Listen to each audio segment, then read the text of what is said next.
Assalamualaikum warahmatullahi wabarakatuh. Selamat pagi semuanya. Hari ini adalah pertemuan kita yang kedua. Kita akan membahas mengenai time value of money, bunga, dan diagram alir kas. Kemudian sebagai sumber bacaan adalah ekonomi teknik, Inyoman Pujawan ya, dan kemudian engineering economic analysis dari Newman et al. Capaian pembelajaran untuk perkuliahan ini yaitu bahwa setelah mengikuti perkuliahan ini, mahasiswa mampu menjelaskan konsep nilai waktu dari uang, mampu menjelaskan jenis bunga dan melakukan perhitungan nilai bunga, mampu membuat diagram alir kas. Baik, kita mulai dari yang pertama, yaitu time value of money atau nilai waktu dari uang. Perhatikan contoh berikut, yaitu harga gula pasir per kilogram. Pada tahun 1992, harga gula itu adalah Rp1.300. Kita lihat apa yang terjadi 19 tahun kemudian, tahun 2021 sekarang ya, itu ternyata harga gula sudah Rp13.000. Nah, jadi terjadi apa? Peningkatan ya, atau kenaikan harga gula 10 kali lipatnya.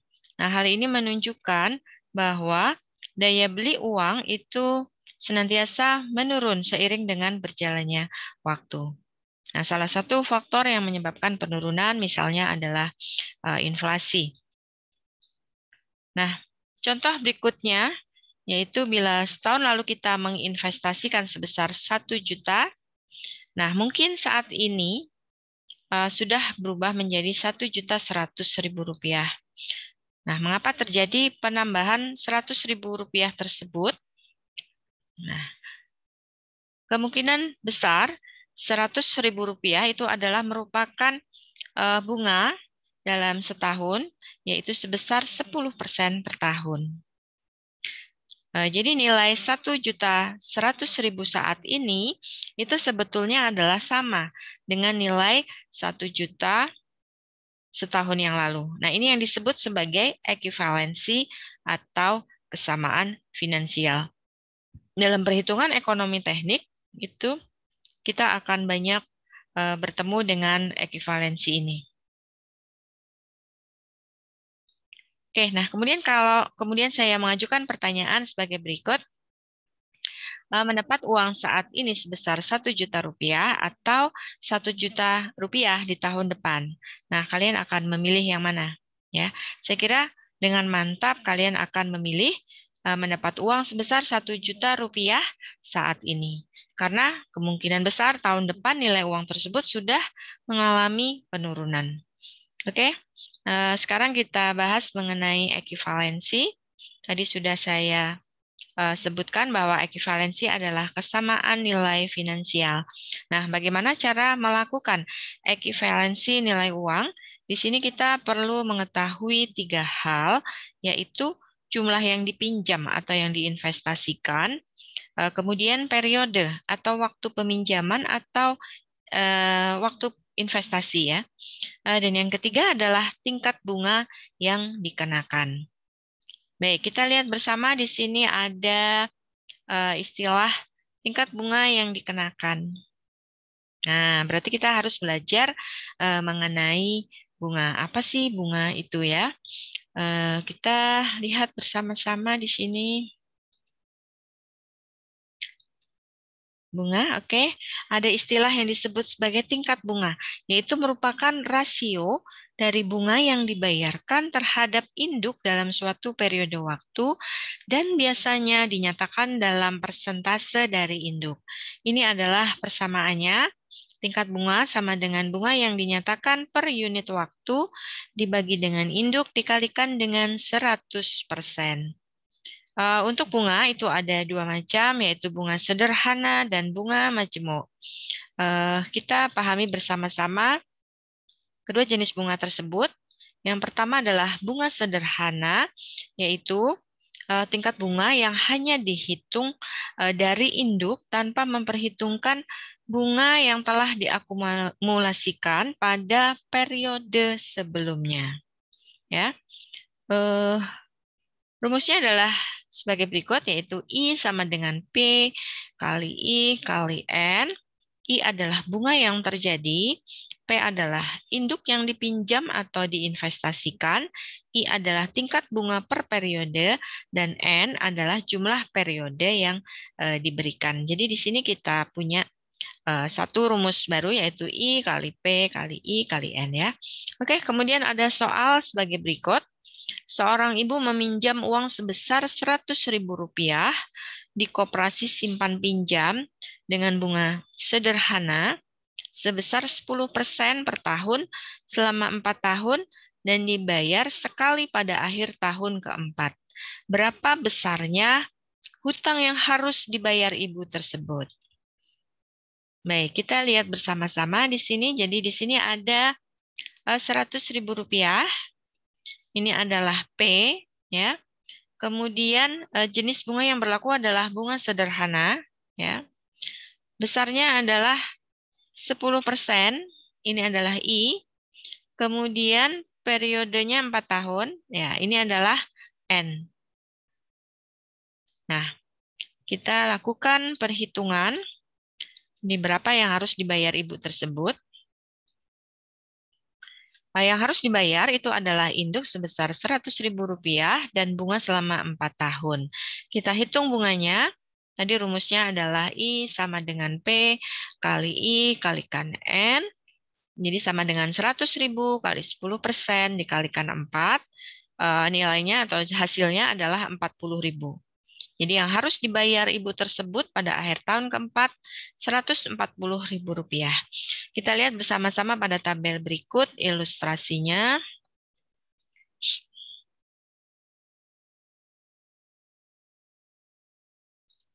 Ya, jadi tahun yang ke-0 ini ibu itu meminjam 100.000, jadi dia mendapat uang Rp100.000. Ya. Ini ya.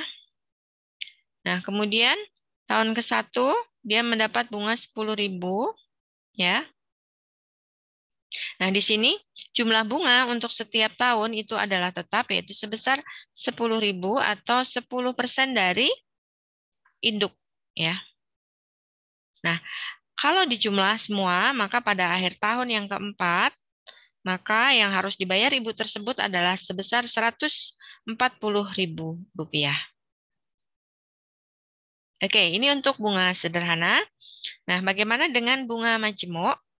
Kita lihat bersama-sama tingkat bunga majemuk ini adalah besarnya bunga pada suatu periode dihitung berdasarkan besarnya induk ditambah dengan besarnya bunga yang telah terakumulasi pada periode sebelumnya.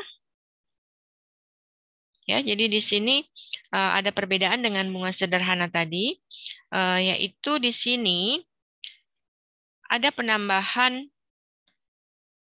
besarnya bunga, ya, yang telah terakumulasi pada periode sebelumnya. Ini yang disebut sebagai bunga berbunga, ya. Nah, bagaimana dengan soal yang sama yang tadi, itu bila bunga yang berlaku adalah bunga majemuk. Nah, kita perhatikan bersama-sama. Nah, ternyata yang dibayar adalah Rp146.410. Kita lihat di sini yang jumlah yang dipinjam awal itu adalah Rp100.000, ya. Sama di tahun ke-0. Nah, tahun pertama dia mendapatkan bunga Rp10.000. Nah, ini kemudian akan terakumulasi pada induk, ya.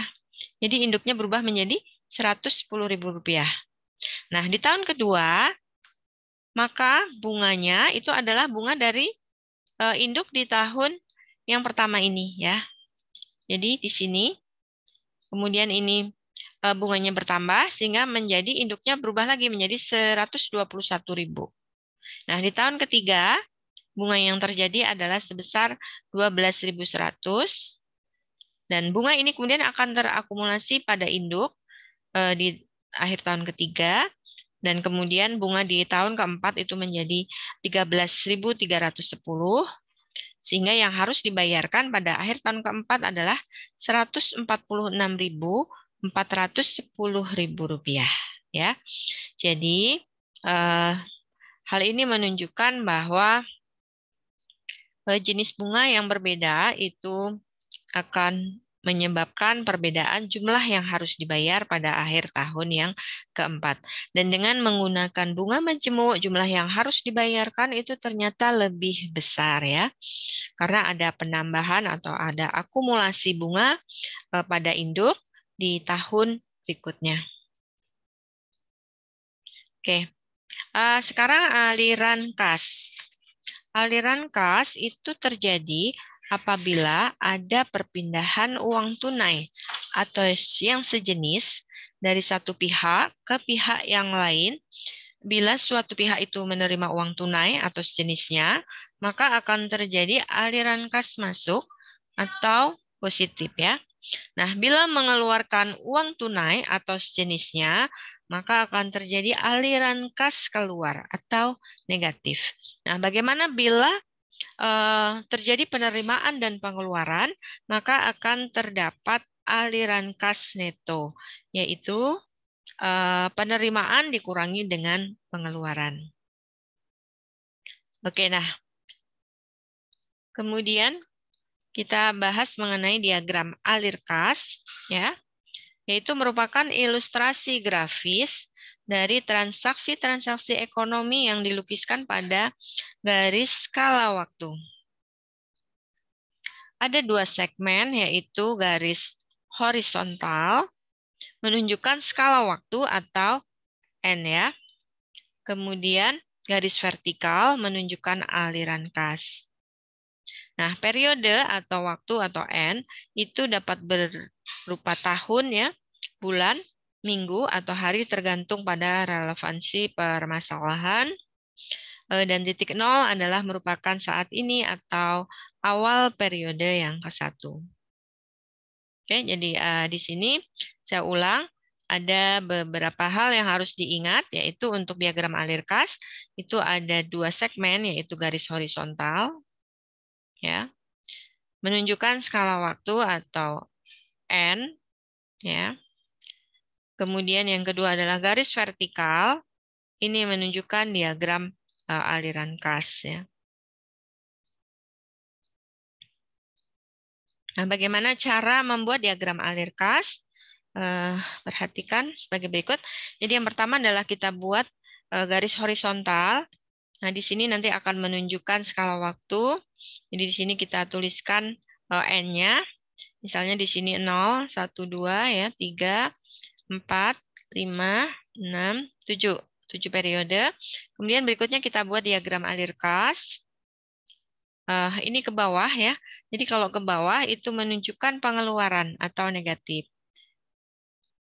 Oke, bisa buat ke atas. Nah, ini menunjukkan penerimaan atau positif. Ini saya buat beberapa aliran kas. Nah, di sini kita lihat bahwa ada yang panjang dan ada yang pendek ya. Jadi misalnya di sini ini kan pendek ya dibandingkan dengan di tahun ke-1. Ini biasanya menunjukkan besaran aliran kasnya. Jadi misalnya di sini adalah 1 juta pada tahun ke-0 terjadi pengeluaran ya. Nah, di tahun ke-1 ini dia lebih panjang, misalnya saja di sini adalah 2 juta. Jadi untuk menggambarkan 1 juta dan 2 juta itu kita bedakan dari panjang pendeknya garis vertikal ini ya. Dan tentunya itu biasanya akan kita tulis di sini. Jadi kalau misalnya ini 1 juta, maka kita tuliskan di sini adalah 1 juta misalnya dan seterusnya.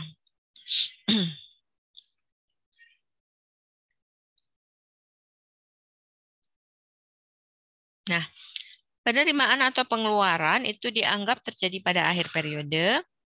Dan untuk setiap soal perhitungan, itu kalian harus membuat diagram aliran kas terlebih dahulu sebelum melakukan perhitungan ya. Nah, kita lihat pada contoh berikut, buat diagram alir kas. Ana meminjam uang sebesar 200.000 pada Badu dengan bunga 10% dan akan dikembalikan pada 4 periode mendatang. Ya, kita lihat di sini Ana ya. Jadi Ana dia meminjam sebesar 200.000. 200.000 adalah P. Kemudian bunganya I itu adalah 10%, dikembalikan 4 periode mendatang. Nah, bagaimana cara kita membuat diagram aliran kasnya? Adalah sebagai berikut. Jadi kita buat garis horizontalnya, kemudian kita tuliskan waktunya atau periodenya atau N ya. Itu tadi ada 4 periode, jadi kita gambarkan di sini, kita tuliskan periodenya 0, 1, 2, 3, dan 4. Nah, di sini di tahun ke-0, ini Ana meminjam sebesar 200.000. Nah, karena meminjam, berarti aliran kasnya adalah positif karena dia mendapatkan uang. Oke, kita tuliskan di sini, dia mendapatkan uang 200.000 rupiah, tingkat bunganya atau I-nya itu adalah 10%. Nah, kemudian dia akan mengembalikan pada 4 periode mendatang ya. Jadi di 4 ini kita gambarkan lagi diagram aliran kasnya. Karena dia mengembalikan berarti dia akan mengeluarkan uang. Sehingga aliran kas atau garis vertikalnya itu adalah ke bawah ya. Oke, sekian untuk hari ini. Kita lanjut minggu depan.